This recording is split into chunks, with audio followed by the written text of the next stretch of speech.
I never thought my life would become unrecognizable in a single day. My name is Aaron Wells. I am human. My wife Vela is an alien from the planet Lysara, a world far from Earth. She has violet skin, luminescent eyes, and wings that shimmer like oil on water. She is beautiful, brilliant, and terrifying all at once. We met 10 years ago when I was part of the Earth-Mars colonization project. I was a young engineer, and she was the Lysaron liaison assigned to assist humans. At first our worlds were too different. I was all clumsy Earth habits and awkwardness. She was precise, calculated, and distant. But somehow, over late nights repairing solar arrays and recalibrating life support systems, we fell in love. Our daughter, Lyra, is 5. She is half human, half Lysaron, and she has her mother's violet eyes and her father's stubborn jaw. I love her more than anything. But Vela told me something that broke me. Aaron, Lyra needs her real father. Not you, I froze. What do you mean? I asked. You are human. She is Lysaron.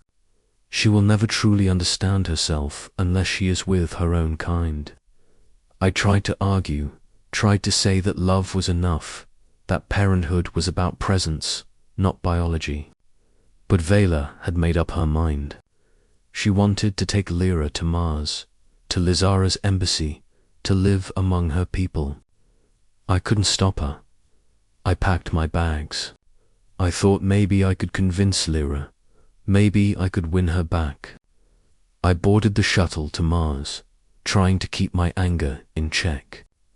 I told myself it was for her, that I was doing the noble thing. But I was unprepared for what awaited me. Mars was nothing like Earth. The red soil and rusted skies were beautiful in a cold, sterile way. The city sprawled beneath a domed sky, artificial light casting a perpetual twilight. I arrived at the Lysaron embassy, a massive crystalline structure that pulsed with energy. I had expected Vela to be welcoming. I had expected to see Lyra, bright-eyed, running into my arms. Instead, everything had changed. Lyra was different. Her violet eyes glimmered, yes, but there was something cold in them, something I did not recognize. She did not run to me. She did not smile. She looked at me with polite detachment, as if I were a visitor from a foreign world, not her father. "Hello, Dad," she said softly. Her voice was sweet but measured. Vela stood beside her, smiling faintly, almost triumphantly. "Aaron, we are glad you came. But Lyra needs to stay here for a while. She must learn her heritage, her powers, her powers. She's 5. I said, my voice cracking. "She doesn't need powers. She needs me. She needs family." Vela shook her head. "This is bigger than family. This is her destiny. She is a Lysaron first. She will understand later." I wanted to scream. I wanted to take her and leave. But the embassy was a fortress. Humans were not allowed free rein. I was trapped. The first week was the hardest. I watched Lyra from a distance, attending classes in telepathy, energy manipulation, and flight. She was a prodigy, faster than anyone expected. And yet she ignored me. She called me by name but never reached out. I tried every trick I knew. I built her a mechanical bird, just like we used to play with on Earth. I told her stories of our home. I sang her favorite lullabies. But she only nodded politely. She did not laugh. She did not hug me.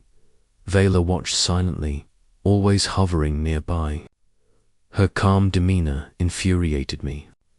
She had taken our daughter and turned her into someone else, and she smiled as if she had won a battle.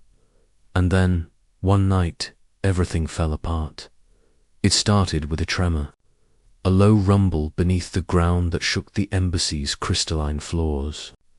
Lights flickered, alarms wailed. Vela's face paled. She had been confident, untouchable. Now, she looked human, scared. "What is happening?" I shouted over the sirens. "Sabotage," she said tersely.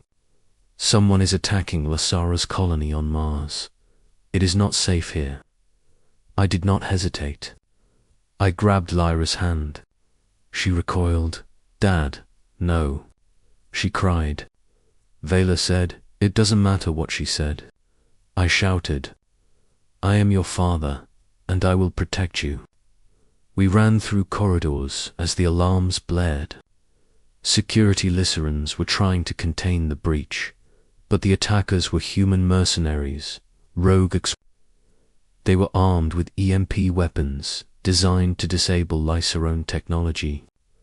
They moved fast, precise, and deadly. Vela tried to stop me. "Aaron, this is Lasara territory. You cannot interfere." "I am interfering," I yelled. "This is my daughter."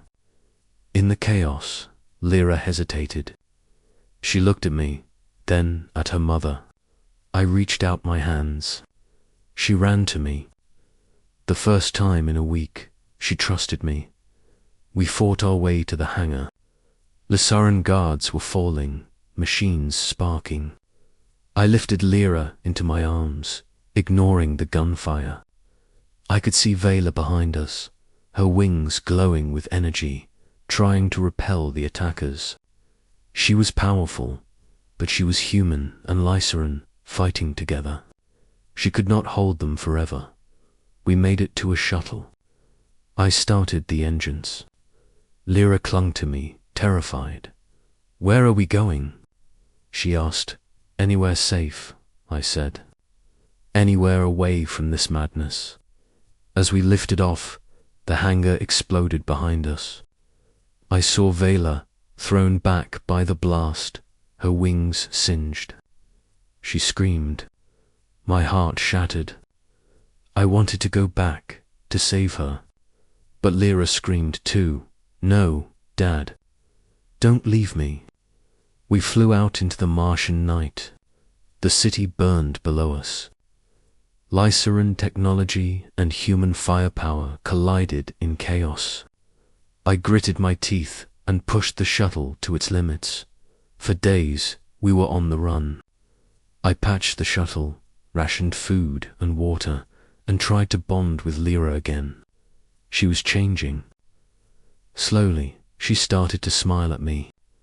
She laughed at my silly human jokes. She asked questions about Earth. She wanted stories. She wanted me, but Vela never gave up. She tracked us. She sent drones, messages, threats. She wanted Lyra back, and I realized something terrifying. She believed she was right. She believed that taking our daughter from me was the moral choice. One night, Lyra asked me, "Dad, why does Mum want me to be someone else?" I looked at her small face, and I had no answer. I had no words that could fix the truth. I could only hold her close. "Because she is afraid," I said finally. "Because she loves you in her own way, but she does not understand how I love you, and that is okay. You will find your own path, and I will always be here." She nodded and rested her head on my shoulder. That night, I swore I would never let anyone tell her who she had to be. Not Vela, not the list, not even me. Months passed. We settled on a small human colony on the edge of the Martian wasteland. Lyra thrived. She learned about her Lyceran abilities, yes, but at her own pace. She learned Earth customs too. She became a bridge between worlds. Vela eventually found us. She came not with anger, but with resignation. She saw that Lyra was happy, that she had chosen her own path. And for the first time, she understood what love really meant. Not control, not heritage, not destiny. She left quietly, and I never saw her again. Now, Lyra runs through the red Martian fields, her small wings catching the weak sunlight. She calls me Dad, and I call her my daughter. She is a child of two worlds, and she chose to be her own person. I sometimes think of Vela and what might have been. But I know one thing, no matter how far apart we are or what blood ties say, love is not defined by species or power or destiny. It is defined by presence, sacrifice, and unwavering devotion. And I was there, always. Asterisk.